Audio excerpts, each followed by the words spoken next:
What's going on, guys? It's your boy Dave, and welcome back to another episode of the Photographer Diaries. On today's episode, we're talking about why I sold my Canon R5 for a 2015 Canon C100 Mark II. That's a lot to say. Let's cue that intro and get into it.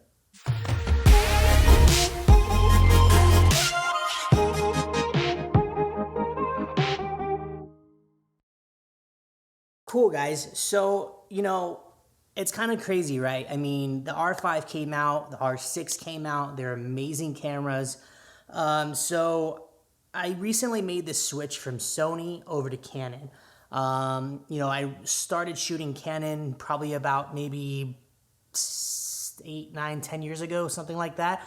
It was my first camera brand that I really ever purchased. I shot with it for a while, stopped shooting, and then I picked up a Sony, and I never put it down. I love Sony. It's a great camera, but I just needed a change. Sometimes when you're using something for so long, you want to change and you want to do something else. And my problem with Sony was really the colors. It was hard to really get good colors out of the camera for video. It doesn't have 10-bit, at least the A7 III didn't have 10-bit, and I didn't make the jump to the A7S III due to the low megapixels in the photo mode. So I ended up buying a Canon R6 and I bought a Canon R5. Why did I buy both? Well, I just didn't really know which one I wanted. I like the form factor of the Canon R6 because it had a lower megapixels, but it wasn't 12 megapixels like the Sony. So it was still an acceptable megapixel count for me, at least, and for my work and my workflow. It had all the bells and whistles as far as, 4K 60. It has all the, just even like the 1080. I mean, I don't do a lot of 4K, and that's another reason why I sold the R5 and I bought a camera that only does 1080. The Canon C100 Mark II, it has a 4K sensor and it downsamples to 1080, which means you can actually take that 1080 footage, put it in a 4K timeline, and not lose any quality, which is really what I do for most of my work anyways. I'm upscaling my 1080, or I'm using burst of 4K footage and I'm putting it into a 4K timeline. So I really wanted a cinema camera. I wanted something that I can kind of not have to worry about record limits, not have to worry about overheating. I wanted that kind of bigger form factor when it came to filming videos. And the cool thing is, the Canon C100 is actually pretty light. If you strip it down and you don't have the handle on it and you don't have the grip on it, you can actually put that thing on a Crane 2, which is crazy. And I have a Crane 2 and I have a Crane 2S. I haven't tried it yet, but I do want to try it out and see if I can get it on my Crane 2S. It would be kind of cool. But I bought this camera really to kind of use as a camera to use for these YouTube videos. This is what I'm using right now. And I have an R6 right now as well, and I'm using that as kind of my B/C camera. I haven't really put it to work as far as like really taking it out and using it for video per se. I use it all the time, every day for photo and video.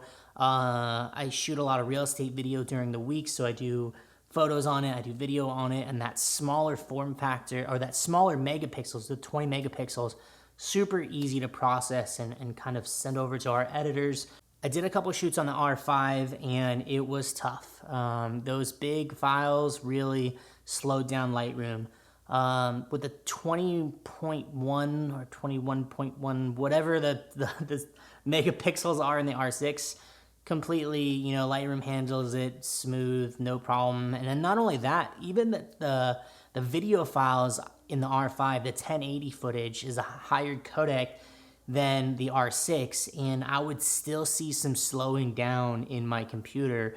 But the 1080 from the R6 is butter. Like, I can edit all day, no problem. Granted, I think I have a 2020 iMac with about 32 gigs of RAM, and it does okay.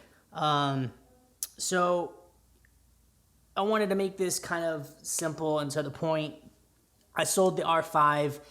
I don't have any regrets. So far, I'm loving the C100 Mark II. Hopefully, maybe down the road, I can kind of upgrade this. I'm looking at like a C300 or something like that. But you know, this is gonna work for me. There are a few things that I don't like about it. You know, you can't really select autofocus points. It's kind of whatever's in this little center frame right here is what's in focus. For manual focus, there's no focus guide, which if you're not familiar with Canon, Canon has this really cool feature where basically you just line the arrows up, you know, and they're going like this, and you line the arrows up, and once they're in the middle, it turns green, and you have your focus. I really thought that this camera had it, and it doesn't.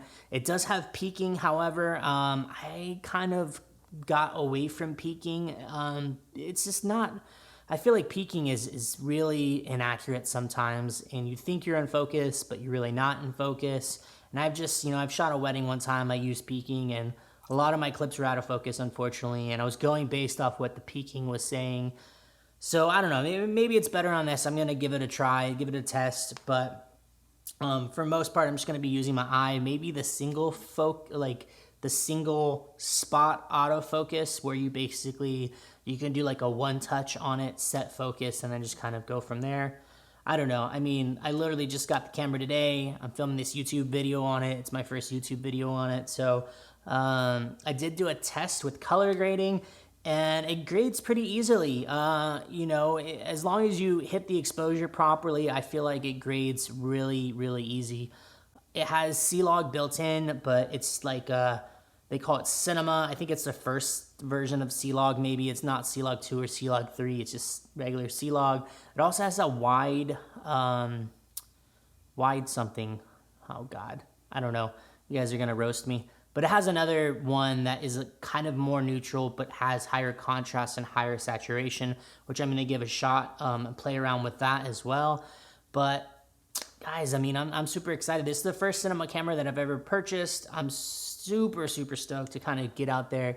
Another cool thing is, obviously, I'm booming my audio right now directly into the camera, and it has XLR inputs, and that is freaking awesome. I love that. I'd assume that if you're watching this video, you know a little bit about cameras and that you know about the C100 Mark II. Honestly, even, you know, this camera came out in 2015, and it's still an amazing camera. The autofocus is really good.